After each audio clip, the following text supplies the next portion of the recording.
The orange. The fruit so popular, they named a colour after it. America glugs through 2.5 billion litres of the sweet juice every year, and most of it comes from Florida, where they harvest and squeeze over 30 billion oranges a year to keep the juice flowing.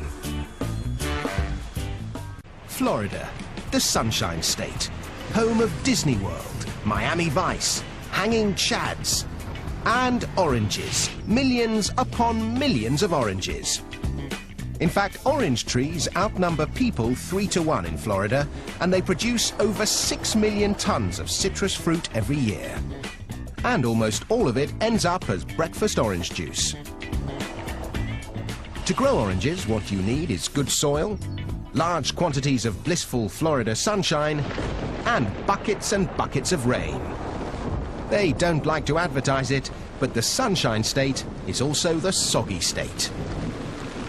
Parts of Florida are among the wettest places in the US, with up to 180 centimetres of rain a year. Not so good if you came here for a beach holiday, but great for farmers like Tom Kirshner. This is what adds up to giving us a good environment to grow citrus, adequate rainfall to produce large crops with lots of juice in them. Thanks to the sizzling sunshine and dismal downpour, Tom's able to grow 5 different varieties of oranges here.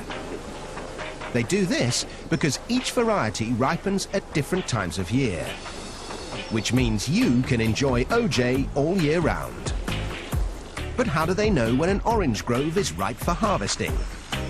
To guarantee that the juice will be liquid sunshine, the sugar-to-water content is analysed, yielding a measure known as the Brix. When it's at least 10% sugar, the oranges are ripe for the picking. But there's no substitute for the taste test. Can't beat that. Ready to make orange juice. The fruit might be tasty, but it's not going to make juice if it's left on a tree. They need to be picked, and with millions of oranges ripening at once, they need to be picked fast. If you want to get fruity in a hurry, you need one of these terrifying contraptions. Or as they like to call it here, the Oxbow 3220. This magnificent machine is what's known in the trade as a continuous canopy shaker. And this particular machine was designed by Tom Visser. It engages the foliage of the tree and shakes it to and fro, and the shake is violent enough to sever the fruit stem, and then the fruit falls and gets intercepted. The Oxbow can harvest an incredible 2 tons of oranges every minute. This performance comes at a price. A pair of these mechanical orange pickers will set you back $1 million. Just as well, Tom's got enough work to keep them busy, picking 2 million boxes of oranges, totaling 81,000 tons of fruit per year. Once the oranges have been picked, the race is on to make sure your breakfast OJ tastes as fresh as can be. So the fruit is shipped out in these 400 horsepower transport trucks, 20,000 kilos at a time. The trucks bring them to an OJ processing plant, like this one in Lake Wales.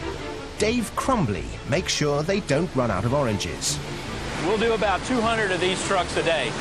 And each one of these trucks will hold about 120,000 oranges. In 24 hours, we'll be about 24 million pieces of fruit that will run through here. So, more often than not, Dave gets his daily dose of vitamin C. To begin with, the oranges are washed out of the trucks. The fruit is then carried along 2 kilometers of conveyors into the processing plant where it's graded. The oranges are separated by size, and it's time to extract the juice. But these days you won't find gangs of sad-looking orange squeezers with sore wrists. This is orange juice squeezing on an industrial scale. This fearsome machine drops each orange into a ring of metal prongs, which squeeze out the juice before ejecting the pith and peel. From orange to OJ in the blink of an eye. Of course, when it comes to OJ, the world is divided into 2 great opposing camps. One likes it smooth, the other with bits. So a load of the pulp that has been carefully screened is added back into the juice to create the wholesome, authentic OJ with all the good stuff still in it.